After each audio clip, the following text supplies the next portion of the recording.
Marwadis go back అని ఒక కృత్రిమ ఒక అనవసర ఒక నినాదం తీసుకొచ్చి ఇద్దరు వ్యక్తుల మధ్య గొడవను పూర్తిగా తెలంగాణ సమాజానికి ఆపాదిస్తూ ఒక ప్రాంతాల మధ్య విద్వేషం, మతాల మధ్య, కులాల మధ్య, మనుషుల మధ్య విద్వేషం నింపే ఒక కుట్ర జరుగుతోంది 10 రోజులుగా. తెలంగాణ సమాజం నుంచి ఆ ముఠాకి ఎలాంటి సపోర్ట్ లేదు, మద్దతు అయితే లేదు. అయినా సరే వాళ్ళు రెచ్చిపోతున్నారు, ఎగదోస్తున్నారు వర్గాల వారీగా, మతాల వారీగా. ఎందుకు మార్వాడీస్ గో బ్యాక్ అని మనం అడుగుతున్నాం మొన్నటి నుంచి.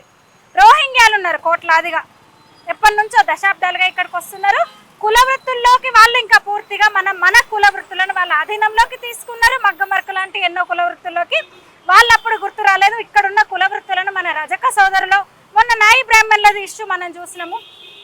మన కంసాల గురించి వాళ్ళకి ఇన్ని రోజులు గుర్తుకు రాలేదు. కానీ మార్వాడి ఒక ఇద్దరు వ్యక్తుల మధ్య గొడవను తీసుకొని మార్వాడీస్ గో బ్యాక్ అంటున్నారు.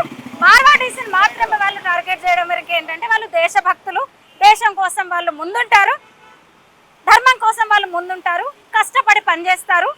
ఎక్కడికి వెళ్ళినా అక్కడ సంస్కృతిని వాళ్ళు ఓన్ చేసుకుంటారు, వాళ్ళ సంస్కృతిని కాపాడుకుంటున్నాయి. వీళ్ళు తుక్కుడే బ్యాచ్, వీళ్ళందరూ భారతీయ సంస్కృతి వాళ్ళకొద్దు, హిందూ సంస్కృతి వాళ్ళకొద్దు, రోహింగ్యాలు మాత్రం ముద్దు వాళ్ళకి. అందుకని మార్వాడీల మీద పడ్డారు.